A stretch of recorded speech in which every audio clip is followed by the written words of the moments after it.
IIT jam का result आता है और अक्सर बच्चे क्या कहते हैं कि काश हम थोड़ा और पढ़ लेते तो हमारे मार्क्स अच्छे आते, हमारा रैंक अच्छा आता। पर आप इस वीडियो को एग्जाम से पहले देख रहे होंगे, मेक श्योर आप इस वीडियो को इसलिए देख रहे हैं बिकॉज आपको 3 से 4 महीने आपके एग्जाम में हैं और आप चाहते हो कि आपको एक गाइडेंस मिले। जैसा कि आपको थंबनेल में दिख भी रहा है कि मैंने कुछ चीज़ों को क्रॉस कर रखा है, सिलेबस कंप्लीशन, नोट्स, बुक्स को रीड करना, अपने नोट्स बनाना, टेस्ट सीरीज, सेलेक्टिव टॉपिक, ये सब आज के इस वीडियो में हम बताएंगे। उससे पहले आईआईटी जैम केमिस्ट्री की प्रिपरेशन के लिए मेरे इस चैनल पर आपको बहुत कुछ मिलने वाला है, बहुत सारा कंटेंट। ये कुछ डाउट्स मैंने लिखे हैं एंड होपली मैक्सिमम बच्चों के डाउट इनके साथ मैच करेंगे। कई को तो ऐसा लगेगा ये सारे डाउट मेरे साथ हैं और काफ़ी को ऐसा लगेगा मेरे तो डाउट इससे भी बाहर है। बट आज के इस वीडियो में आप अपना इसमें से एक डाउट उठाएं और उसका करेक्ट सोल्यूशन देखिए। सबसे पहले आपको लग रहा है 3 से 4 महीने रह गए एग्जाम में तो शायद मैं लेट हो गया हूँ। ये मन में आता है कि काफ़ी बच्चे 1-1 साल से तैयारी कर रहे हैं, 2-2 साल से, 2 ईयर से तैयारी कर रहे हैं, 6 महीने से तैयारी कर रहे हैं और मैं अब तैयारी करूँगा तो क्या होगा, कोई कुछ हो जाएगा क्या? मेरी अब तैयारी करने से क्या मैं एग्जाम निकाल सकता हूँ या निकाल सकती हूँ? अक्सर ऐसे सवाल दिमाग में हमारे बनते हैं तो हमें लगता है कि हम लेट हैं। एंड तो वो भी जो बच्चे ऐसा सोच रहे हैं कि हम लेट हैं तो ठीक है, अपना डाउट यहाँ से उठा लें। अगले दूसरे टाइप के बच्चे जो कहते हैं वाई आई फॉरगेट एवरीथिंग, हमें ऐसा क्यों लगता है कि हम सब भूल जाएंगे, मतलब इन द सेंस कि जैसे आज आपने कोई टॉपिक पढ़ा है और 10 या 15 दिन या 1 मंथ के बाद आप टॉपिक को भूल जाएंगे। अगर आपको ऐसा लगता है तो that's your second doubt. The third one, why I can't correct approach problem. मुझे सब आता है, मुझे थ्योरी आती है, मैंने टीचर की सारी क्लासेस लगाई हैं, सभी असाइनमेंट्स लगाए हैं, बट प्रॉब्लम इज दैट कि मेरा कभी भी क्वेश्चन की अप्रोच सही नहीं जाती। मतलब कुल मिलाकर बात, मेरे से सवाल नहीं निकल पा रहे। I can't solve numericals of physical chemistry and मैं ऑर्गेनिक के रिएक्शंस को नहीं सॉल्व कर पा रही हूँ। ठीक है, ये भी एक प्रॉब्लम है और अगर ये आपकी प्रॉब्लम है तो आप 3rd नंबर पर है। 4 टाइप, टाइम मैनेजमेंट। ये एक प्रॉब्लम नहीं है, ये तो आजकल का एक फैशन हो गया है टाइम मैनेजमेंट। किसी से भी बात कर लो, किसी छोटे बच्चे से भी पूछ लो ना कि चलो हमारे साथ गेम खेलते हैं, अक्सर ये मिलेगा टाइम नहीं है, मुझे वीडियो गेम खेलनी है। तो आप तो इतने बड़े हो, है ना, तो आप सबके पास तो कहाँ से टाइम होगा, किसी के पास नहीं। अगर आप मेरे से कहोगे, अक्सर बच्चे मेरे को लिखते हैं मैम ये वाला डाउट बता दूँ, तो मेरा जनरली क्या होता है कि अभी टाइम नहीं है, मैं 10-15 मिनट तक बताऊँगी।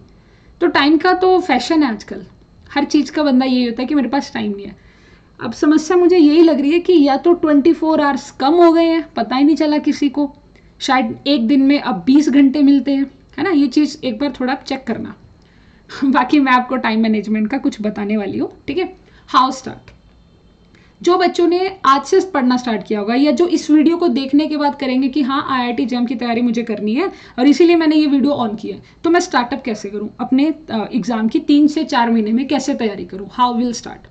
और स्टार्ट में कुछ वो लोग भी हैं जो काफ़ी टाइम से पढ़ रहे हैं पर फिर से स्टार्ट करना चाहते हैं, वो बहुत अक्सर बच्चे मुझे मिलते हैं। एक टाइप का बच्चा आता है I think basic not clear.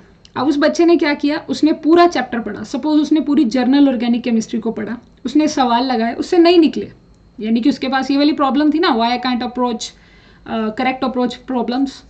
तो वो सोचेगा कि शायद मेरे ना बेसिक क्लियर नहीं है या मेरे बेसिक जो है ना वो स्ट्रॉन्ग नहीं है। और जब आपके बेसिक स्ट्रॉन्ग नहीं होते ना तो अक्सर आपको ऐसा लगेगा कि शायद मेरे से न्यूमेरिकल नहीं हो पाएगा और मेरा जैम भी नहीं निकलेगा। ये भी एक काफ़ी अच्छी प्रॉब्लम है बच्चों की। एक्चुअली ये बच्चों ने ही मुझे लिख कर दी है प्रॉब्लम, और कुछ प्रॉब्लम मैंने अपनी तरफ से ऐड की है। ठीक है, जैसे नोट्स एंड बुक्स, काफ़ी बच्चों को है कि हमें ना मैम नोट्स प्रोवाइड करा दो, आप हमें ना नोट्स दे दो। तो बच्चों मैंने नोट्स दे रखे हैं, मैम हमें ना बुक्स दे दो, तो मैंने बुक्स भी ऑलरेडी प्रोवाइड करा रखी है। ठीक है, पर कौन सी बुक पढ़नी है ये भी बताया है मैंने। देखो, अगर आप ऐसा चाहते हो कि आपको मैम हमें जीओसी पढ़नी है, उसके नोट्स प्रोवाइड करा दो, मैं आपको एक पीडीएफ बनाकर भेज दूंगी, मेक श्योर एक एक बच्चे को पर्सनली सेंड कर दूंगी। उससे फ़ायदा क्या होगा और उसका नुकसान क्या होगा ये आपको इस वीडियो में पता चलेगा। कहाँ मिलेंगे ये मेरे नोट्स एंड बुक्स? ये मेरे टेलीग्राम पर मिलेंगे, ये उसका लिंक है, इस वीडियो के डिस्क्रिप्शन में भी है लिंक, वहाँ से भी आप मेरे ग्रुप को ज्वाइन कर लेना, वहाँ आपको नोट्स एंड बुक्स मिल जाएंगे। बैक टू स्टार्ट, कि आप पढ़ रहे हो काफ़ी टाइम से या आपने थोड़े दिन पहले शुरू किया बट आपको लग रहा है कि नहीं मेरी अप्रोच सही नहीं है और मुझे फिर से शुरू करना चाहिए। कहते हैं ना, शुरू से शुरू करना है मुझे। 3 महीने से पढ़ रहे थे बट आपको ऐसा लगा नहीं नहीं मुझे फिर से स्टार्टअप करना चाहिए, मुझे फिर से जर्नल ऑर्गेनिक केमिस्ट्री पढ़नी है, मुझे फिर से एटॉमिक एंड क्वांटम पढ़ना है, मुझे फिर से प्योरिटिक प्रॉपर्टी पढ़ना है। हालांकि आप पढ़ चुके हो बट आपको जब ये वाली प्रॉब्लम पता कब आती है, बैक टू स्टार्ट, जब आपको लगता है कि आप भूलने लग गए हो सब कुछ, वाई आई फॉरगेट एवरीथिंग। ठीक है, दूसरी बात, वाई आई कांट, अब वो बच्चे को प्रॉब्लम भी नहीं निकल रही और सब कुछ भूल भी रहा है और उसका टाइम भी नहीं मैनेज हो रहा है और उसे लगेगा मैं शुरुआत कैसे करूं, फिर उसे लगेगा मेरे बेसिक क्लियर नहीं है। ये वाली सारी प्रॉब्लम आती है जो हमें कहती है कि बैक टू स्टार्ट, कि चलो कोई नहीं वापस चलते हैं, फिर वापस स्टार्टअप करते हैं। ये सारी प्रॉब्लम्स हैं। अब अपना यहाँ से अपना डाउट पिक करें और उसके ऊपर काम करना है। काम कैसे करना है, मैं आपको बहुत अच्छी बात बताने वाली हूँ अब आने वाले 1 मिनट में। ये जो प्रॉब्लम्स यहाँ मैंने लिखी है, ये जो डाउट्स लिखे हैं, आपको मैं बता देती हूँ, IIT JAM का जो टॉपर होगा उसने ये सारी प्रॉब्लम फेस की होंगी, जो भी होगा या होगी ये सारी प्रॉब्लम उसने भी फेस की होगी 110%। जो IIT JAM की तैयारी कर रहा होगा बच्चा, जो मतलब टॉपर होते हैं हमारे, जनरली उसे ऐसा लगता होगा कि मैं लेट हूँ या लेट हूँ, उसे ऐसा लगेगा, जेन्युइन सी बात है, उसे अगर हम ही हैं इसमें, हमने 4 महीने पहले कोई चीज़ पढ़ी थी तो अभी उसे भूल गए। अरे कोई सॉन्ग भी होता है ना बच्चे, कोई सॉन्ग, आप उस सॉन्ग को, कोई भी आपने गाना गाया, 1 साल बाद उसे गाएंगे, 4 महीने बाद गाएंगे, आपको एग्जैक्ट याद नहीं होगा, कुछ कुछ चीज़ें उसकी लाइन दिमाग में होंगी, हालांकि उसका थोड़ा सा पढ़ने से, गाना एक बार गुनगुनाने से आपको याद आ जाएगा। और स्टार्टिंग में टॉपर से भी न्यूमेरिकल नहीं निकलते, ऐसा नहीं है कि टॉपर है तो पहले दिन ही न्यूमेरिकल निकल आएगा। टाइम मैनेजमेंट उसके पास भी 24 ही घंटे है। मैं हमेशा कहती हूँ कि जो इंसान टॉप करेगा IIT JAM में, उसके पास भी भगवान ने 24 घंटे दिए हैं, 24 आवर्स। ऐसा नहीं है कि सभी टीचर्स ने मिलकर अपने अपने 5 आवर्स टॉपर को दे दिए कि चल भाई तू पढ़ ले एक्स्ट्रा। नेक्स्ट, उसे भी लगता होगा कि कैसे शुरुआत की जाए, और कभी कभी लगता होगा कि शायद मेरे बेसिक स्ट्रॉन्ग नहीं है, और नोट्स एंड बुक की इशू तो हर बच्चे को रहती है। फिर लगता होगा बैक टू स्टार्ट। तो मतलब कहीं ना कहीं आप भी टॉपर हैं, जो इस वक्त इस वीडियो को देख रहे होंगे, कहीं ना कहीं टॉपर आप भी हैं, क्योंकि आपको भी ये प्रॉब्लम है। सिर्फ फर्क पता है किस बात का आ जाता है, फर्क आ जाता है इन डाउट को पहचानना। अक्सर बच्चों को पता ही नहीं चलता हमारी गलतियां क्या है। तो आज मैं आपको सभी का अपने चैनल पर वेलकम करती हूँ। Welcome to all, Alium chemistry bond with chemistry channel पर आप सभी का स्वागत है। सबसे पहले मैं ये क्लियर कर देती हूँ, इस वीडियो में मैं आपको मोटिवेशन का डोज बिल्कुल नहीं दूंगी। मोटिवेशन का डोज समझते हैं ना, ये पिक्चर आपको बहुत अच्छे से क्लियर नजर आ रही है। थोड़ा सा मोटिवेशन लिया आपने, सपोज ये यहाँ पर मैंने आपको थोड़ा सा मोटिवेशन दिया। आज इस वीडियो में आप 1 हफ्ता तक अच्छे से काम करेंगे या 2 हफ्ते तक अच्छे से काम करेंगे, और तीसरे हफ्ता मोटिवेशन का डोज खत्म और आप डाउन। तो मैं नहीं चाहती कि मैं आपको कोई मोटिवेशन प्रोग्राम, मेरा कोई एम भी नहीं है कि मैं कभी भी किसी को मोटिवेट करूं। आपके घर में अपने मम्मी पापा को देखो, उससे बड़ा मोटिवेटर आपको कोई नहीं नजर आएगा। उन्हें देखो, बस अपने आप कहानी खत्म हो जाती है। ठीक है, तो ये मोटिवेशन वाली डोज लेना एक तो बंद कर दो। अगर आपको ऐसा लगता है कि हमें कोई मोटिवेट करता रहे, बार बार कहे IIT जाना है, IIT JAM, IIT ये, तो ये सब इस वीडियो में तो नहीं होने वाला है। मैं हमेशा अप्रोच कराती हूँ बच्चों को कि you will be the limitless, क्योंकि आप सब हो रहे हो डिपेंडेंट। आप सब क्या हो गए हो बच्चा, डिपेंडेंट है। डिपेंडेंट का मतलब क्या, अगर मैंने कह दिया कि मैं आपको एक टाइम टेबल दे दिया कि सुबह 9 बजे से लेकर 10 बजे तक आपको ऑर्गेनिक के रिएक्शंस करनी है, तो बस आप 9 से 10 कर रहे हैं। मैं चाहती हूँ आप लिमिटलेस बने, आप बाउंडलेस बने, आप टाइमलेस बने। आपको फर्क नहीं पड़ता आप 9 बजे बैठे। काफ़ी बच्चे तो क्या गलतियाँ करते हैं लिमिटलेस के लिए मैं बताती हूँ। सपोज उन्होंने सुबह 6 बजे का अलार्म लगाया और वो 6 बजे नहीं उठ पाए, तो वो क्या करेंगे, मान लो 6:10 पर उठ रहे हैं वो, मतलब उन्होंने देखा अलार्म, तो कहेंगे अरे 6 बजे पढ़ना था, अब तो 6:10 हो गए। उन्हें लगा कि भाई हमें तो अब तो 6:10 हो गए, अब नहीं कोई फ़ायदा है, चलो ऐसा करते हैं कल से शुरुआत करेंगे। बस यही तो सबसे बड़ी गलती है। You will be limitless. क्यों कहा 6 बजे से ही पढ़ना था, नहीं 6 बजे बात बन पाई तो 6:10 से पढ़ना स्टार्ट कर दो। अभी भी 6:10 से 7 बजे तक आपको कितने मिल जाएंगे, 50 मिनट्स तो अभी भी पढ़ लोगे एज कंपेरिजन टू 0 वर्क। पर नहीं, आपका मन तो कहेगा कि आज से नहीं, कल से 6 बजे ही पढ़ेंगे। अगले दिन आप 6 बजे उठेंगे, पढ़ेंगे, उससे अगले दिन आप 6:10 पर उठेंगे या 6:30 उठेंगे जाकर, क्योंकि आपका मन ने पता क्या कहा है, आपने अपने मन को बाइंड कर रखा है, लिमिट में लगा रखा है। ये एक रियलिटी है, हमें पता नहीं होती, ये सच सबके साथ है, हम भी हैं इसके अंदर। और मैं तो सबसे पहले अपना ही एग्जाम्पल आज की इस वीडियो में दूंगी। तो मेरे पॉइंट ऑफ व्यू से you will be the limitless. आपको लिमिटलेस बनना होगा, ना कि ऐसे मोटिवेशन का डोज लेकर चलने की, हल्की हल्की सी मोटिवेशन ली और आगे चलते बने। ऐसा नहीं करना हमने, मोटिवेशन की डोज नहीं हमें काम कराएगी, हमें काम करना है लिमिटलेस के साथ। आपको लिमिटलेस होना पड़ेगा। आपको पढ़ते वक्त ये देखना पड़ेगा कि अच्छा अगर 20 न्यूमेरिकल है तो 20 करो, हालांकि टाइम को कंपेयर में रखा करो कि आज मैंने 20 न्यूमेरिकल 15 मिनट में करे, कल मैं 20 न्यूमेरिकल 10 मिनट में करूँ। टाइम को कंपेयर करते हैं, ना कि टाइम को बाउंड रखते हैं। चलिए बाकी इस वीडियो में आपको और क्या क्या कवर करेंगे हम, मैं आपको बताऊंगी कि इक्वल रेशो में आप अपना सिलेबस कैसे कवर करें, क्योंकि बहुत कम टाइम है हमारे एग्जाम में। और मंथली वीकली डे प्लान से पहले एक ब्रॉडली प्लान बनाना है, ये बहुत ज़बरदस्त बात है, ब्रॉडली प्लान बनाना। उसके बाद आता है राइट गाइडेंस। ब्रॉडली प्लान मैं ही बताऊंगी आपको हालांकि, बट उस प्लान में भी आपको लिमिट लेस होना है। मैं कुछ भी बताऊंगी इस वीडियो में, आप लिमिट लेस होंगे, आप बाउंड नहीं रहेंगे, समझ रहे हैं। उसके बाद है राइट गाइडेंस, ये एक बहुत इंपॉर्टेंट है जो कि इस वीडियो में मैं आपको प्रोवाइड करा रही हूँ। एक राइट गाइडेंस, एक राइट अप्रोच आपको प्रोवाइड कराऊंगी। उसके बाद अक्सर आपने देखा होगा हर बंदा कहता है, हर टॉपर कहता है कि टाइम सेवर करो, पर मेरा इसमें थोड़ा सा अप्रोच अलग है। मैं कहती हूँ टाइम कंज्यूमर करो। कंज्यूमर समझते हैं ना, आपको टाइम कंज्यूम करना है, ना कि सेव करना है। सेव रख के कहाँ जाओगे, 24 आवर्स में से 10 आवर्स को सेव करके कहाँ जाओगे, अगले दिन काउंट हो जाएंगे क्या।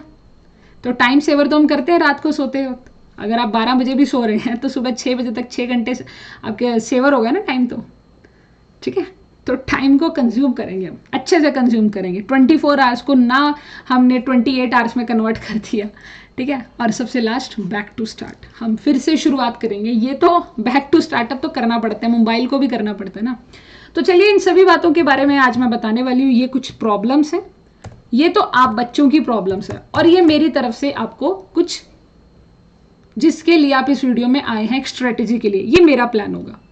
सो स्टार्टअप करते हैं। एक छोटा सा एग्जाम्पल लेते हैं, मैं अपना ही एग्जाम्पल लूंगी, सपोज अलका। एक छोटा सा एग्जाम्पल मैं आपके सामने प्रोवाइड कराती हूँ।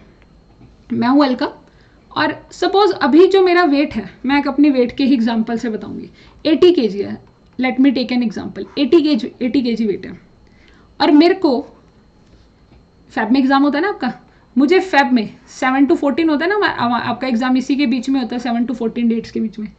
तो 7 to 14 जो फरवरी के बीच तक मुझे अपना वेट 50 kg करना है, समझ रहे हैं आप। मेरा भी वेट 80 kg है और मुझे 50 kg करना है, और मैं पिछले 6 महीने से बहुत स्ट्रगल कर रही हूँ, ठीक है। बहुत स्ट्रगल करा मैंने, बहुत सारी एक्सरसाइज की, बहुत सारे डाइट प्लान को फॉलो किया, बट नथिंग, मुझे कुछ नहीं मिला, कुछ भी नहीं। वहीं के वहीं पर है, 80 के 80 पर मुझे है कि मन से मेरा मन कर रहा है कि मेरा 50 kg वेट हो जाए।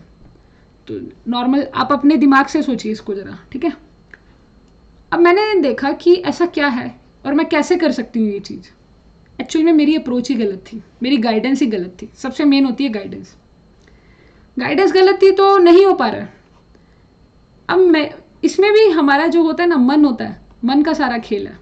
मैं एक छोटी सी बात बताऊंगी, क्योंकि सुबह हमारे जो गाइडर थे उन्होंने बताया था कि सुबह 6 से 7 एक्सरसाइज करनी है, और मेरा अलार्म जैसे ही 6 बजे होता है, अरे नहीं चलो थोड़ा सो जाते हैं आज, कोई बात नहीं, कल से पक्का करेंगे।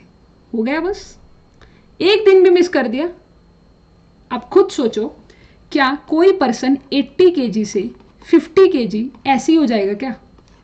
ये एक नेचुरल प्रोसेस है किसी भी एग्जाम की प्रिपरेशन के लिए सोचने के बारे में। अगर किसी पर्सन का वेट 80 kg और उसे 50 kg करना है बिना कोई एक्सरसाइज, बिना कोई डाइट फॉलो किए, नथिंग, नॉर्मल अपनी लाइफ जीते हुए, नहीं हो सकता, कभी भी नहीं हो सकता। उसे एफर्ट्स करने पड़ेंगे, और जब तक एफर्ट्स नहीं करेंगे ये बिल्कुल भी नहीं होगा। अगर मैं ऐसे पिछले 6 मंथ से सोच रही हूँ, सिर्फ दिमाग में सोच रही हूँ कि मेरे को वेट कम करना है, मेरे को वेट कम करना है, वेट कम करना है, बट नहीं हो पाया। और यही कहानी आपके साथ होती है, सेम कहानी आपके साथ भी होगी। तो आइए एक एक प्रॉब्लम को मैं अच्छे से डिस्कस करूंगी आपके साथ, ठीक है। सबसे पहले तो हम ये वाली प्रॉब्लम डिस्कस करते हैं कि हम लेट हो गए हैं, है ना। सबसे पहले जो बच्चे अभी एग्जाम की प्रिपरेशन कर रहे हैं, ज़्यादा आपका टाइम नहीं लूंगी मैं, टू लेट। सबसे पहले हम इस प्रॉब्लम को करते हैं, ठीक है। टू लेट, 1 मिनट बस। हाँ, सबसे पहले आती है कि हम लेट हो गए हैं। तो देखो बच्चा, बिल्कुल भी लेट नहीं हुए हैं आप। मैं क्यों कहूँगी कि आप लेट क्यों नहीं है, क्योंकि मुझे जो कराना है, हमें जैम को अगर क्रैक करना है ना, 40 to 50 मार्क्स आपके अभी भी बन सकते हैं। 40 to 50 मार्क्स, इससे ज़्यादा नहीं मैं कहूँगी, बट एटलीस्ट 40 to 50 मार्क्स तो आप अभी भी बना सकते हैं। अगर आपके पास 3 से 4 मंथ हैं तब आप अभी भी 40 से 50 नंबर लेकर आ सकते हैं। पर कैसे लेकर आएंगे हमें, क्योंकि सिलेबस इतना सारा है, कैसे कवर अप होगा? हम उस सिलेबस को एक इक्वल प्रपोर्शन में बनाएंगे। हम अपने सिलेबस को इक्वल प्रपोर्शन मतलब क्या? हमारे पास ऑर्गेनिक है, फिजिकल है और इनऑर्गेनिक है। अगर मैं ऑर्गेनिक की बात करूँ, फिजिकल की, इनऑर्गेनिक की, तो आपको तीनों की कवर करनी है, पढ़ना तीनों को है। अगर आप ऐसा सोच रहे हैं कि नहीं मैम मैं ऑर्गेनिक और फिजिकल को कर लूँ, इनऑर्गेनिक को लीव कर दूँ, तो ये गलत है। आपको तीनों को करना होगा और तीनों के सेलेक्टिव करना होगा। सेलेक्टिव का मतलब समझते हैं? सेलेक्टिव टॉपिक्स करने होंगे, वो मैं आपको अभी बताऊंगी, टेंशन ना लो, वो अभी बता देंगे। आपको तीनों में सेलेक्टिव करने होंगे। इनका सबका जो सिलेबस होता है वो 100% सिलेबस होता है। आपको मैं ये नहीं कह रही कि आप 100% ऑर्गेनिक करें, नहीं, आपको हम कह रहे हैं 100 की बजाय सब कुछ 50-50% करके चले। आप जो आपका तीनों में से बेस्ट होगा उसको आप थोड़ा सा 80% तक लेकर जाएंगे। सबका एक बेस्ट होता है, जैसे अगर मैं अपना बताऊं तो मेरा फिजिकल बेस्ट है, तो हम फिजिकल को 100% तक लेकर चलते हैं। जो आपका बेस्ट है उसके ऊपर तो आप मतलब नेचुरल सा होता है ना। अगर हम ऑर्गेनिक की बात करें तो आप ऑर्गेनिक भी 50% कवर करो, पर 50% में भी वो टॉपिक होंगे जो आपके सेलेक्टिव है, जहां से जैम में कन्फर्मली क्वेश्चन आने के फुल चांसेस है, फुल एंड फाइनल चांसेस। ऐसा ना हो कि आप 50% वो सिलेबस कर रहे हैं जो एग्जाम में आने के बहुत रेयर चांसेस है, या आएंगे तो बट कम मार्क्स के। हमें वो अप्रोच नहीं करनी है। तो आप पहली बात तो लेट नहीं है। आप लेट इसीलिए नहीं है क्योंकि आपके पास 40 to 50 मार्क्स आराम से बन सकते हैं। और 40 to 50 मार्क्स में कौन सी आईआईटी मिलेगी, इसके लिए आपको मेरे चैनल पर एक वीडियो मिल जाएगी जिसमें मैंने बता रखा है कितने मार्क्स पर कितने आईआईटी कौन सी मिलती है या एनआईटीज मिलती है। दूसरी बात, जो काफ़ी टाइम से तैयारी कर रहे हैं उनको भी यहाँ से अपने पॉइंट्स को उठाना है, ठीक है। 40 to 50 मार्क्स 3 से 4 महीने में ये सिलेबस आपका कवर हो जाएगा, जो मैं आपको यहाँ पर प्रोवाइड कराऊंगी। उसके बाद अगली, देखो ये पहली प्रॉब्लम है, आप लेट तो बिल्कुल भी नहीं है बच्चों, मैं आपको बता रही हूँ। आप ऐसा फील करो, कर लो, कोई बात नहीं, इस फील को पॉजिटिव में फील करो। आप ऐसा फील करो, अरे बाकी बच्चे तो 6 महीने से पढ़ रहे हैं और हम क्यों नहीं पढ़ रहे हैं। ये अपने मन को बार बार बोलो, अपने मन को कि देखो ऐसा है मन, अपने माइंड को, अपने मन को बार बार बोलो कि बाकी बच्चे 6 महीने से पढ़ रहे हैं और मुझे सुबह 6 बजे उठकर पढ़ने दिया कर। ये मत कहा कर कि थोड़ी देर और सो जा। ये अपने माइंड का खेल है सारा। अगर आप अपने मन को बार बार समझाओगे, वो आपको बेवकूफ़ बनाता है, आपका मन, वो आपको कहता है कि नहीं नहीं सो जा, कोई बात नहीं, कल से पढ़ लियो। आपका मन आपको अक्सर कहता है मतलब ऐसा एक, अरे माइंड का ये तो सबके साथ नेचुरल है कि नहीं नहीं, जैसे संडे है, अरे संडे आज तो थोड़ा रिलैक्स करेंगे, आज नहीं पढ़ते। ये क्या है, हमने डिसाइड कर लिया अपने मन ने, अब वो भी अपने आप करेगा। अपने आप ही संडे को प्लान बन जाते हैं। अब संडे को वहाँ घूमने जाएंगे, वहाँ घूमने जाएंगे, ठीक है। तो ये सारी चीज़ें आप अपने मन को बोल दो कि मेरे पास सिर्फ 3 से 4 महीने और मुझे पढ़ने दे बस, ठीक है, कोई दिक्कत की बात नहीं है। उसके बाद वाई आई फॉरगेट एवरीथिंग। अच्छा, ये तो प्रॉब्लम मैक्सिमम बच्चे मतलब फेस कर रहे होंगे, वाई आई फॉरगेट एवरीथिंग, भूल क्यों जाते हैं। अब कोई चीज़ याद करी है तो उसको भूलना तो जायज़ है। आप मेरी इस वीडियो देख रहे हैं, इस वीडियो को देखने के बाद आपकी एक अच्छी अप्रोच बनेगी, आई एम श्योर बनेगी, नहीं बनी तो अलग बात है। और अब अपना जैम भी क्लियर करेंगे। काफ़ी बच्चे इस वीडियो को देखने के बाद उनका जैम क्लियर होगा और उसके 10-15 साल बाद आप मुझे ही भूल जाएंगे, आई एम श्योर आप मुझे भूल जाएंगे, आप अपनी अलका मैम को भूल जाएंगे। तो वही बात है ना, किसी को याद किया तो भूलना तो जायज़ है। तो वही बात आपके टॉपिक्स के साथ होगी बच्चा। जो भी आपने टॉपिक्स को पढ़ा, जो भी आपने चीज़ें पढ़ी, उसको भूलना एक अच्छी बात नहीं कहेंगे, पर एक नेचुरल है, ये सभी के साथ होता है। इसका सिर्फ एक ही सल्यूशन है। इसका सल्यूशन क्या है, आपको क्या करना है, अपने मोबाइल में बस रिमाइंडर नाम की चीज़ को सेटअप करना है। सबके मोबाइल में रिमाइंडर होता है, इसका अच्छे से यूटिलाइज करो। हालांकि अक्सर फ़ोनों में इनका इस्तेमाल आजकल नहीं किया जाता। जितना आप इंस्टा वगैरह यूज़ करते हो ना, कभी अपने फ़ोन की बेहतर चीज़ों को भी उठाया करो, लाइक आपका रिमाइंडर, जैसे मैंने आपको बताया, ठीक है। तो देखो रिमाइंडर सेट में क्या करना है। सपोज आपने आज रिएक्शन मैकेनिज्म पढ़ना शुरू किया, स्टार्टअप किया रिएक्शन मैकेनिज्म को, थ्योरी पढ़ा, उसका कहाँ से पढ़ा, क्या पढ़ना है वो तो आपको बता ही दूंगी मैं।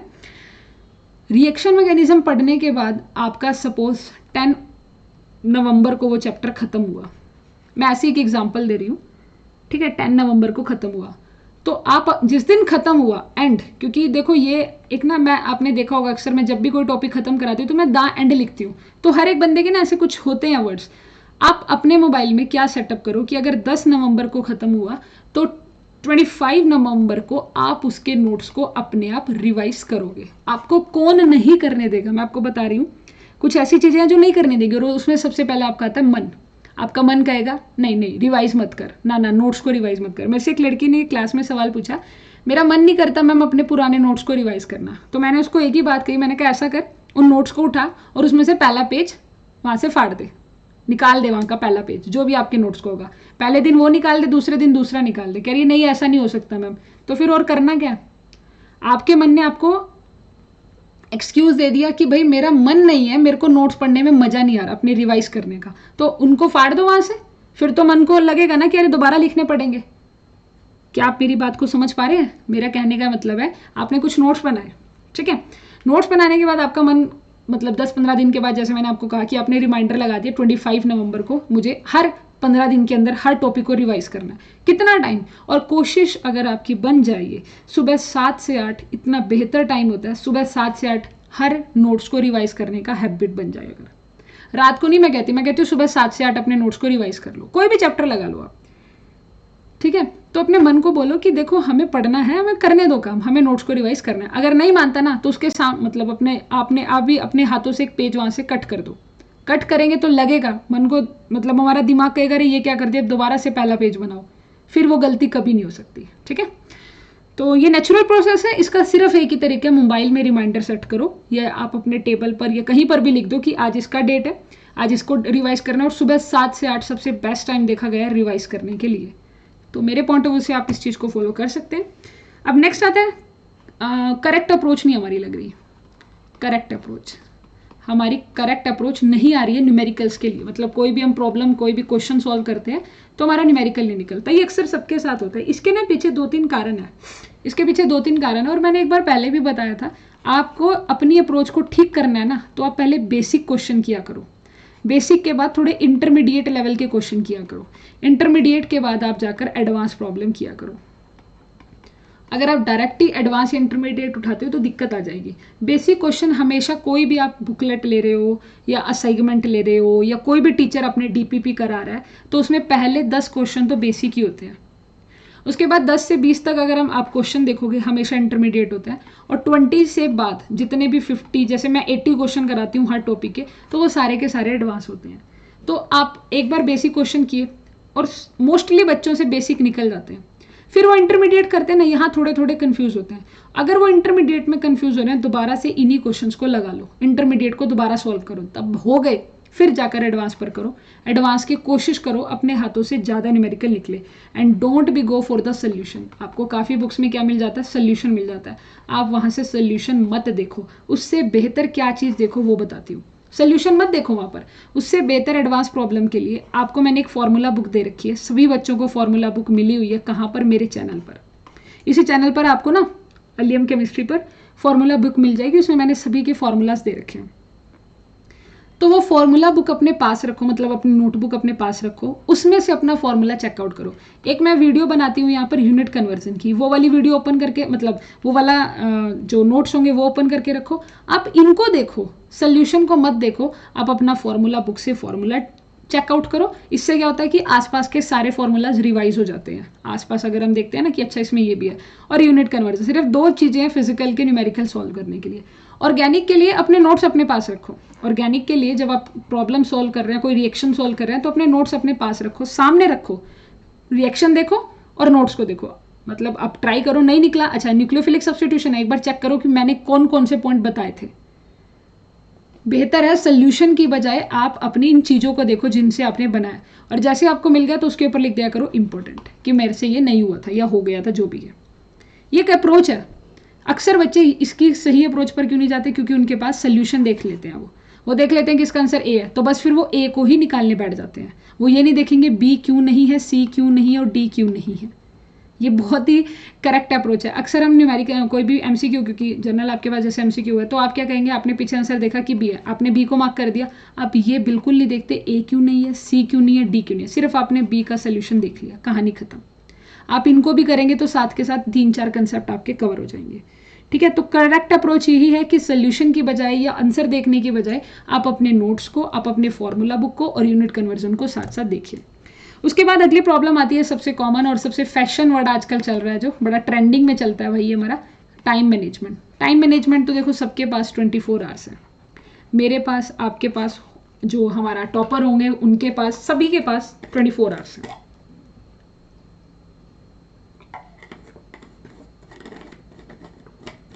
ठीक है। अभी 24 आवर्स को यूटिलाइज करना आपका काम है, और इसी में अपना जो वर्ड लेकर आती हूँ, टाइम कंज्यूमर। हमें टाइम को कंज्यूम करना है, ना कि सेव करके कहीं जाना है, क्योंकि कभी काम नहीं आता ना फिर ये सेव किया हुआ टाइम। आपको अपने टाइम को यूटिलाइज करना है, मैनेज करना है। कैसे मैनेज करेंगे? सपोज आप कॉलेज जा रहे हो या नहीं जा रहे हो, जो भी है, अलग अलग सिचुएशन होगी, है ना। आप घर पर बैठकर कोचिंग कर रहे हैं, पढ़ाई कर रहे हैं, इन सब के लिए आपको क्या करना होगा? सबसे पहले तो यहाँ 2 वर्ड लिख लेना। एक तो लिमिटलेस, लिमिटलेस होना चाहिए। आप पढ़ने बैठे हो ना, तो कृपया करके घड़ी को इसलिए मत देखो कि मुझे 11 बजे तक ये पढ़ना है। घड़ी को इसलिए देखो कि मैंने 11 तक इतना कर लिया, अब मैं और कैसे करूं अगला। हर चीज को देखने का अपना व्यू चेंज करो। अब मैंने यहाँ पर जैसे कहा आपको कि हाँ, टाइम को कैसे कंज्यूम करना है, आपको 24 आवर्स है। 24 आवर्स में आप, जैसे जनरली अगर हम बात करें तो हर बंदा खाना खाता है, मॉर्निंग में ब्रेकफास्ट करता है, लंच करता है और फिर डिनर करता है। 3 बार दिन में आप खाना खाते हो। कई बच्चे 2 बार भी खाते होंगे, है ना। काफ़ी लोग 1 बार भी खाते होंगे, काफ़ी लोग 4 बार भी खाते होंगे अपना अपना है। तो जैसे ये फिक्स हो गया ना, शेड्यूल है, एक शेड्यूल है कि मॉर्निंग में सब ब्रेकफास्ट ही कर रहे हैं, तो आप भी अपना ना अपने शिफ्टिंग बना लो, 3 शिफ्टिंग बना लो। एक दिन में हर बंदा 3 शिफ्ट बना सकता है। अगर आप एग्जाम रियलिटी में क्रैक करना चाहते हैं, शिफ्टिंग बना लो कि सपोज मेरी हमेशा प्रेफरेंस होती है कि मॉर्निंग में फिजिकल किया करो, ठीक है, बहुत अच्छी निकलती है फिजिकल के न्यूमेरिकल्स वगैरह। उसके बाद इस वक्त आप अपना ऑर्गेनिक पोर्शन उठाएं, एक टाइम अपना ऑर्गेनिक, और सबसे लास्ट में इनऑर्गेनिक। तीनों को एक साथ चला सकते हो। अगर थोड़ी दिक्कत आती है, देखो सभी नहीं चला सकते, तो 2 को चलाओ। अगर आप तीनों को नहीं एक साथ चला सकते तो 2 को चलाओ। और 2 भी कौन सी? ऑर्गेनिक सब में कॉमन रहेगी, या तो फिजिकल और ऑर्गेनिक, या ऑर्गेनिक और इनऑर्गेनिक। ठीक है, तो ये आपकी अप्रोच रहेगी। आपको अपने टाइम को इस तरह से, जैसे खाना खाना है कि ब्रेकफास्ट से पहले मुझे फिजिकल का ये टॉपिक कर लेना है, ब्रेकफास्ट के बाद मुझे ये टॉपिक करना है, ऑर्गेनिक लंच के पहले, जैसे होता है ना अपना फिक्स है ना कि डिनर हमें रात को 8 से लेकर 10 बजे के बीच में करना है, तो वही आपकी इनऑर्गेनिक है कि मुझे 10 बजे से लेकर 12 बजे तक इनऑर्गेनिक पढ़नी है, 10 से 12 इनऑर्गेनिक पढ़नी है। ठीक है, 7 से 8:30 तो मैं आपको ऑर्गेनिक पढ़ा ही रहती हूँ, है ना। 7 से 8:30 या 7 से 9 बजे तक आप ऑर्गेनिक पढ़ लेते हैं, और एक बैच मॉर्निंग में लगा लो अपना, 6 बजे से लगा लो। अगर आप 12 बजे भी सोते हो तो आप 6 बजे उठ सकते हो, दैट्स ओके। 6 से आपने 7 बजे तक ऑर्गेनिक की फिजिकल की थ्योरी लगा ली, 7 से 8, पर ये लिमिट नहीं होना। अभी अगर काफ़ी बच्चे पता क्या करेंगे, मेरे इस टाइम टेबल को उठा लेंगे कि 10 से 12 मैम ने ये बोला था, गलत। ऐसे नहीं करना है, आपको लिमिटलेस होना पड़ेगा। माना आप 10 बजे बैठ जाओ पढ़ने, अगर आप फ्री हो गए पहले, मान लो आप 9:30 पर फ्री हो गए तो 9:30 पर ही बैठ जाओ पढ़ने। ऐसा नहीं कि 10 बजे तक का इंतजार करो। अगर आप 9:30 पर फ्री हैं तो 9:30 पर ही पढ़ने बैठ जाओ। 9:25 पर भी फ्री है ना, तो वहीं पढ़ने बैठ जाओ। ये मत देखा करो कि अक्सर बच्चे देखते हैं कि 9:30 और 10, जब ऐसे वाला टाइम होगा ना 00 या 30 तब पढ़ना स्टार्ट करेंगे। ऐसा नहीं होता। टाइम है, टाइम है, उसको आपको मैनेज तभी होगा जब आप, अगर आपको 9:14 में मिल रहा है ना, 9 मतलब 14 हो गए, तभी पढ़ना स्टार्ट कर दो जब आपको वक्त लग रहा है। ठीक है, तभी आपका टाइम कंज्यूम हो पाएगा। अदरवाइज ऐसे ऐसे करके पता नहीं कितना टाइम आप वेस्ट कर देते हो। ठीक है, और अपने दिमाग में थोड़ा सा, जैसे आप कहीं ट्रैवल कर रहे हो, कॉलेज जा रहे हो, कहीं पर भी एक एक चीज को लेकर, मतलब जैसे अपने दिमाग में एक वर्ड बुला लिया, स्पायरो मॉलिक्यूल्स क्या होते हैं, थोड़ा उनके बारे में दिमाग को, कोई कॉपी नहीं, कोई पेन नहीं, सोचो, दिमाग को बिल्कुल अपने सोचने पर मजबूर करो। या वर्ड आ गया डी बेहक्कल लिमिटिंग ला, क्या होता है? भूल गए तो हाथ में मोबाइल है, सर्च करो गूगल पर, आ जाएगा। ये होते हैं शॉर्ट कंसेप्ट, मतलब ऐसे आपके बन जाएंगे। तो मेरे पॉइंट ऑफ व्यू से टाइम मैनेजमेंट इससे बेहतर आपको और क्या प्रोवाइड कराएं हम। उसके बाद ये प्रॉब्लम आती है नेक्स्ट, हाउ स्टार्ट। अच्छा, अब हमें ये बताओ हम शुरुआत कैसे करें। ये बड़ा काफ़ी इंटरेस्टिंग पॉइंट है। देखो, फिजिकल की अगर मैं बात करूं तो फिजिकल के अंदर आपने बहुत सारे टॉपिक कवर करने हैं, इंपॉर्टेंट टॉपिक। और आपको मैंने ना अपने ही चैनल पर एक शॉर्ट बना कर दिया, 30 सेकंड की, पता नहीं 40 सेकंड की वीडियो है, उसमें मैंने लिखा हो कि फिजिकल के ये टॉपिक तो आपको कन्फर्मली करने हैं। तो मैंने वहाँ पर टोटल 5 टॉपिक बताए हैं, वो आपको वहाँ मिल जाएंगे यहीं पर शॉर्ट्स में। ठीक है, ऐसे ही करके मैं ऑर्गेनिक के भी डालने वाली हूँ, 1 या 2 दिन में ऑर्गेनिक के डाल दूंगी शॉर्ट टॉपिक। हालांकि ऑर्गेनिक का सीक्वेंस फॉलो होगा, ऑर्गेनिक को सीक्वेंसली फॉलो करना पड़ेगा, इसमें कोई सीक्वेंस नहीं रहेगा आपका। और इनऑर्गेनिक की बात आती है तो इनऑर्गेनिक में भी आपके 3 या 4 टॉपिक मैंने वहाँ पर बताने हैं आपको, जो आपको कन्फर्मली करने हैं। अब इनको ऑर्गेनिक में सीक्वेंस तो मैं अभी बता देती हूँ, जनरली आपको पता ही होगा। अब तो जीओसी करनी है सबसे पहले, ठीक है। उसके बाद आप रिएक्शन इंटरमीडिएट करना, रिएक्शन इंटरमीडिएट के बाद आप अपना रिएक्शन मैकेनिज्म करना, और रिएक्शन मैकेनिज्म के बाद आप अपना नेम रिएक्शन को कवर कर लेना। एक रिएजेंट चैप्टर रह गया, उसको भी डालना है कहीं पर। यहाँ पर आप रिएजेंट, अगर आप रिएक्शन इंटरमीडिएट नहीं कर रहे हो तो आप रिएजेंट को लगा लेना साथ में, ठीक है। रिएजेंट भी आप साथ साथ कर सकते हैं। अब बारी आती है कि मतलब टोटल इसमें भी 5 ही चैप्टर हैं और यही सारी ऑर्गेनिक है। जब तक आप ऑर्गेनिक में ये 5 नहीं करोगे तब तक कोई फ़ायदा नहीं है। अगर आप इन 5 में से 2 भी करते हो तब भी कोई बेनिफिट नहीं है। ये 5 तो करने कंपलसरी हैं। इनको कहाँ से करना है, कैसे करना है, ये भी थोड़ी देर में मिल जाएगा आपको। कंपलसरी चैप्टर है जर्नल ऑर्गेनिक केमिस्ट्री, ठीक है, जिसमें एरोमेटिसिटी भी आती है, एसिड बेस भी आता है। रिएक्शन इंटरमीडिएट में कार्बोकेटायन, कार्बोएनायन सब कुछ आएगा। रिएजेंट में आपके सारे रिएजेंट आएंगे, ऑक्सीडाइजिंग एंड रिड्यूसिंग सबसे मेन यही 2 हैं आपके सिलेबस में।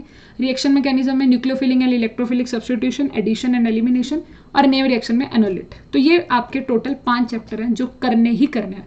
अगर आप आज से भी शुरू करते हो ना, अगर आपके पास 3 से 4 महीने हैं तो इतनी बेहतर ऑर्गेनिक हो जाएगी, आपको खुद भी पता नहीं चलेगा। सबसे बेहतर आपकी ऑर्गेनिक हो जाएगी अगर आप 3 से 4 महीने सिर्फ इन 5 चैप्टर पर लगाते हो। क्योंकि बाकी जो चैप्टर है लाइक स्टीरियो, उनको एक बार समझने की जरूरत है। स्टीरियो, आपका हिट्रोसाइक्लिक, नेचुरल प्रोडक्ट, ये एक बार के चैप्टर हैं, ये तो साथ साथ वैसे ही हो जाते हैं, ठीक है। इनके तो नोट से भी काम बन जाएगा। फिजिकल में जो मैंने चैप्टर बताए उनमें कोई सीक्वेंस नहीं है, उन चैप्टर को आपको करना बहुत ही जरूरी है, इंपॉर्टेंट। और कैसे कवर करना है, पहले उनकी थ्योरी कवर करनी है, चाहे तो आप बुक से करो, चाहे आप नोट से करो, चाहे आप मेरे लेक्चर से करो। जैसे मैंने यहाँ पर फिजिकल स्पेक्ट्रोस्कोपी पढ़ा रखी है। थ्योरी के बाद आपको उसका प्रैक्टिस सेशन अनिवार्य है। अनिवार्य का मतलब होता है ज़रूरी है, आपको उसका प्रैक्टिस सेशन लगाना बहुत ज़रूरी है, ठीक है। जैसे आपने एक चैप्टर कवर किया, सपोज आपने चैप्टर किया इक्विलिब्रियम, तो इक्विलिब्रियम की जितनी भी मैंने फ्री में प्रैक्टिस करा रखी है या प्लस पर प्रैक्टिस करा रखी है वो सभी आप लगा लेना। सारी प्रैक्टिस, कहीं से असाइनमेंट मिले, सब कुछ, कहीं भी न्यूमेरिकल दिखे बस लगा लो। इनऑर्गेनिक में भी मैं आपको 4 चैप्टर बताऊंगी और वो 4 चैप्टर इज इनफ। देखो टोटल कितने हैं, 5 और 5 10 और 14, सिर्फ 14 चैप्टर आपको कवर करने हैं अगर आप चाहते हो 40 to 50 मार्क्स। और इसमें एक अच्छी IIT आपको मिल जाएगी, टेंशन ना लो, ठीक है। अब लेट तो है, ये तो बात जायज है, इसको डिसएग्री तो नहीं कर सकते ना, बट एटलीस्ट इतना भी लेट नहीं हो कि आप एग्जाम ही क्रैक ना करो और आपको IIT ना मिले। इस काम के लिए एक पॉजिटिव में पॉइंट लेना, आप लेट हो तो अगर आप लेट हो, आप पास्ट में अपने पास्ट का भी काम करना है और फ्यूचर में उन बच्चों के बराबर भी आना है। जनवरी तक आपको उनके बराबर आना है। आपके पास टोटल 14 चैप्टर है। 14 चैप्टर को आपको इन 4 से 5 महीने, 3 से 4 महीने में कवर अप करना है। कवर अप करने के लिए आपको क्या करना है, ये बात अपने दिमाग में हमेशा रखनी है कि अगर वो बच्चे जो पिछले 6 महीने से पढ़ रहे थे या जो पिछले 1 साल से पढ़ रहे हैं, अगर वो 100 पढ़ रहे हैं तो अब मुझे 150 पढ़ना पड़ेगा। अगर वो 10 घंटे पढ़ते हैं तो मुझे 12 घंटे तो पढ़ना पड़ेगा, क्योंकि आप लेट हो। वो जो 2 घंटे आप एक्स्ट्रा पढ़ रहे हो वो कंपनसेटरी पढ़ रहे हैं उन आवर्स को कवर अप करने के लिए। क्लियर? तो ये कुछ हमारा हो गया था हमारा कैसे शुरुआत करेंगे। फिर आता है बेसिक क्लियर नहीं है। मैं हमेशा कहती हूँ कि बेसिक क्लियर नहीं है तो फिर बेसिक को क्लियर किया जाए। बेसिक क्लियर करने के लिए आप गलती से ये गलतियां मत करो। मैं आपको बार बार ये बात बोलती हूँ, अगर आप सोचते हैं कि बेसिक क्लियर करने के लिए 11th की बुक को पढ़े, 12th की केमिस्ट्री की बुक को पढ़े, तो आप गलत कर रहे हो। ऐसा कुछ नहीं पढ़ने की ज़रूरत है। आप बच्चे नहीं हो, इनको पढ़ने, ये आपको वैसे ही आती है, इनको पढ़ने की ये आती है तभी तो बैठे हो यहाँ पर आकर, है ना, तभी तो आप इस वीडियो को देख रहे हैं। अब आपको ये नहीं पता बेसिक क्लियर में कि कार्बन हमेशा 4 बॉन्ड बनाता है, कार्बन की हाइब्रिडाइजेशन sp3 होती है, कार्बन का एंगल 109 डिग्री होता है, दैट्स ऑल। ये सब बेसिक ही तो, ऐसे और बेसिक क्या करना है हमने। आपको एडवांस जाना पड़ेगा, इस बात को एडमिट करना सीख लो। आप बेसिक के चक्कर में क्या करते हो, पीछे रह जाते हो कि हमारा बेसिक क्लियर नहीं है। ऐसा कुछ नहीं होता, 1-2 पॉइंट कई बार ध्यान ही नहीं रहता, हम भूल जाते हैं कई बार। आप बता नहीं देते हो कि मैम नहीं ऐसे था। तो ये बेसिक इज नॉट दैट, आपको एडवांस पर काम करना है। बेसिक क्या होता है मेरे पॉइंट ऑफ व्यू से, किसी भी चैप्टर का पहला या दूसरा page, that's your basic, nothing more. ये बेसिक है। वो देखो पहला और दूसरा पेज किसी भी चैप्टर का आपको आया या नहीं आया, टीचर ने पढ़ाया, सपोज मैंने यहाँ पर पीरियोडिक प्रॉपर्टीज पढ़ा रखा है, तो आप मेरा पूरा पीरियोडिक प्रॉपर्टीज देखो, आपने पहला पेज लगाओ, मतलब जो आपने नोटबुक पे लिखा, और दूसरा पेज, अगर वो दोनों पेज आपको अच्छे से समझ आ गया तो समझो आपका बेसिक क्लियर हो चुका है बस। ठीक है, तो ये होता है कि बेसिक ऐसा कुछ नहीं होता, बस आपका हर चैप्टर का, चाहे बुक हो चाहे नोट्स हो, पहले 2 पेज आपके बेसिक होते हैं, नॉट अ क्लास +1 एंड +2। उसके बाद आता है कि हमारे नोट्स एंड बुक्स का। देखो मैं आपको इसमें नोट्स के बारे में भी बता देती हूँ और बुक्स। सबसे पहले तो ये गलती मत करो कि अगर आपके पास टाइम ही नहीं है, 3 से 4 महीने में बुक्स पढ़ने की गलती मत करो। नो बच्चा नो, बिल्कुल आपको किताबों को नहीं पढ़ना है। अगर किताब नहीं पढ़ेंगे तो आप कहाँ से पढ़ें? आप नोट्स प्लस वीडियो लेक्चर्स आप हमारे साथ, जैसे मैं तो अनअकैडमी पर पढ़ाती हूँ तो मैं वहाँ थ्योरी कराती हूँ, तो आप मेरे से थ्योरी कर सकते हैं। कैसे थ्योरी करनी है वो सब आपको पता चल जाएगा। ठीक है, मैं आपको, मेरा ये जो ग्रुप है यहाँ पर मेरा कॉन्टैक्ट नंबर मिल जाता है, तो वहाँ से आप ज्वाइन कर लेना। Notes plus video lecture. अब नोट्स किसके होने चाहिए, समस्या तो ये आती है। अक्सर बच्चे मेरे को कहते हैं मैम नोट्स सेंड कर दो, तो मैं कर देती हूँ। अब मैं करती हूँ 62 पेजेस का नोट, अब बताओ क्या करें? वो PDF सेंड कर दी बच्चे को मैंने, बच्चा खुश, एक बच्चा कहते हैं नोट सेंड कर दो, मैंने कर दिया 62 पेजेस के, तो PDF देखिए उन्होंने डाउनलोड कर ली, बच्चा खुश हो गया हल्का मैम ने। अगर आप मेरे को कहोगे हमें थर्मोडायनेमिक्स के नोट चाहिए, तो मैं आपको कर दूंगी, 142 पेजेस के नोट्स हैं, तो आप उनका PDF आपको मिल जाएगा, आप खुश हो जाओगे। But this is very very wrong, ऐसा कभी नहीं करना चाहिए, ऐसे नहीं करना। नोट्स हमेशा ऑन होने चाहिए, अपने नोट्स जो आपने वीडियो लेक्चर से तैयार किए होंगे, क्योंकि 3 से 4 महीने में, या कोई और बच्चा जिसने पहले पढ़ रखा है, जिसने अपनी बुक से नोट्स तैयार किए प्लस वीडियो लेक्चर से, अपने नोट्स को पढ़ना होगा। किसी के नोट्स को कॉपी करके कुछ नहीं मिलेगा। मेरे से जैसे मर्जी नोट आप ले सकते हो, किसी के भी, पर प्रॉब्लम इज दैट नोट से कभी कुछ नहीं होता। नोट से होता है BSc में क्लियर। अगर आप BSc फर्स्ट ईयर की बात करो, क्योंकि उनमें क्या होता है, हमें थ्योरी लिखनी होती है, इतनी बड़ी बड़ी थ्योरी लिखनी होती है, उसके लिए आप किसी के नोट्स को कॉपी कर सकते हो। पर एक MCQ वाले एग्जाम के लिए, एक अप्रोच वाले पेपर के लिए आप नोट्स अपने बनाए तो बेहतर होगा, और अपने नोट्स को बहुत बढ़िया तरीके से बनाए। मेरी एक वीडियो है, मैंने बता रखा है उसमें नोट्स को कैसे बनाना है। और बुक्स को अभी मत पढ़िएगा, ठीक है। उसके बाद हमारे पास आता है, मैंने आपको बताया कि सिलेबस को इक्वल रेशो में आपने डिस्ट्रीब्यूट करना है। हर सिलेबस का 50-50% आपको कवर अप करना है टोटल, और इसके हिसाब से हमारे कितने चैप्टर बन गए। हर तीनों चीज़ें, एक भी चीज़ को आप स्किप नहीं करेंगे। टोटल आपके 14 चैप्टर हैं IIT JAM के लिए जो आपको कवर अप करने हैं। हालांकि इनके अंदर कुछ सब पार्ट भी हैं, वो भी करना है। उसके बाद जो आपका प्लान होना चाहिए ना, वो ब्रॉडली प्लान होना चाहिए। ब्रॉडली प्लान का मतलब है कि पहले आप जैसे 3 महीने हैं, तो अपना देखो, सबका अपना अपना अलग होता है। आप एक मंथली प्लान बनाओ। आपने मंथ में डिसाइड करेगा कि मैम ने 14 चैप्टर गए हैं और मेरे पास कितने महीने हैं, सपोज 3 या 4 महीने हैं, तो 14 है। मैंने ऐसे करूँगा, पहले वाले में 4 चैप्टर, इसमें भी 4 चैप्टर, और इसमें 5 या 6 चैप्टर ऐसे कवर करेंगे। अब 4 में कौन से, पहले ये हो गया 4 चैप्टर। अब एक महीने में कितने आपको वीक मिलेंगे? 4, एक फर्स्ट वीक, एक सेकेंड वीक, एक थर्ड वीक और एक फोर्थ, ठीक है ना। इस तरह से कुछ वीक आपको मिलेंगे, ठीक है। तो अब पहले 4 चैप्टर करने हैं। सपोज फर्स्ट चैप्टर इसमें और इनऑर्गेनिक का करना है, इसमें मुझे ऑर्गेनिक करनी है, इसमें मुझे फिजिकल करना है, फिर से ऑर्गेनिक करनी है, इस तरह से। पर आपका तो डिसाइड होगा कि एक ही दिन में 2-2 सब्जेक्ट कर रहे हैं, तो वो चैप्टर तो हो जाता है ना कि इसमें इनऑर्गेनिक और ऑर्गेनिक का, इसमें फिजिकल ऑर्गेनिक, इसमें फिजिकल और ऑर्गेनिक, और इसमें ऑर्गेनिक एंड इनऑर्गेनिक, ऐसे आप अपना डिसाइड करेंगे।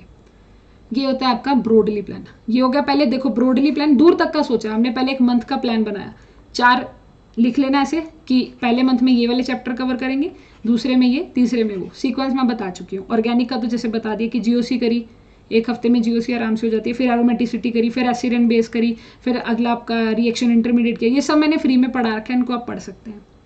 कहाँ पढ़ना है ये आप मेरे को कमेंट करके बता देना, मैं आपको सीधा लिंक भेज दूंगी फ्री क्लास का, ठीक है। इससे क्या हो गया, पहले आपने मंथ प्लान बना लिया। मंथ के बाद ये था आपका वीक प्लान, आपने एक वीक प्लान भी बना लिया।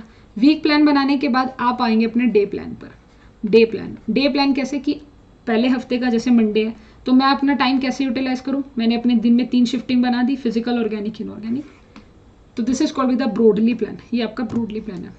उसके बाद मेरा जो पॉइंट था राइट गाइडेंस, तो राइट गाइडेंस मैं आपको इतनी देर से राइट गाइडेंस ही दे रही हूँ, ठीक है। मैं आपको बता रही हूँ कि मोटिवेशन की डोज आपको बिल्कुल नहीं लेनी, उसका कोई फायदा नहीं, और ना ही मैं मोटिवेट कर रही हूँ। मैं आपको अक्सर ये कहती हूँ कि भाई आप जा रहे हैं इस एग्जाम के लिए, आपने स्टार्टअप किया, तो ये खुद से तो एक बार सवाल कर ही लिया होगा, व्हाई यू स्टार्ट।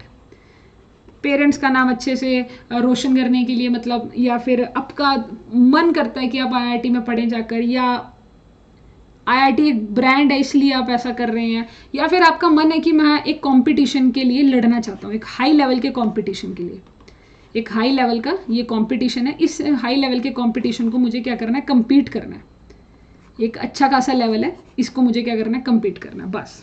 ठीक है, उसके बाद टाइम कंज्यूम करना है वो मैंने आपको बताया, एंड बैक टू स्टार्ट ये भी मैंने आपको बताया। तो काफ़ी चीज़ें मैंने आपको यहाँ पर डिस्कस कर दी हैं। अब कोई भी आपका डाउट है तो कमेंट करके मुझे बताइएगा, और ये वीडियो आपको कैसी लगी, कुछ भी अगर आपको लगता है कि हमें इससे और कुछ चाहिए मैम, तो आप पर्टिकुलर पॉइंट लिखना कि मेरे ये वाली प्रॉब्लम थी, मुझे इसका सोल्यूशन नहीं मिला। ठीक है, तो मैं आपको या तो वीडियो बनाकर भेजूंगी उसके लिए, इसी चैनल पर आपको उसका वीडियो मिल जाएगा, या फिर कोई शॉर्ट्स बनाकर उसका भेज दूंगी। तो जल्दी से अगर आपने हमारे चैनल को सब्सक्राइब नहीं किया तो subscribe Alium chemistry, and thank you so much to watch this video and come to my channel. मिलते हैं आपको अपने चैनल पर फिर एक नई वीडियो के साथ। ठीक है, तो बाय बाय, टेक केयर। जल्दी से सब्सक्राइब करो अगर आपने अभी तक सब्सक्राइब नहीं किया, वीडियो को लाइक और ज़्यादा से ज़्यादा उन बच्चों तक शेयर करो जिन्होंने अभी स्टार्टअप किया। Okay, bye students, so thank you so much.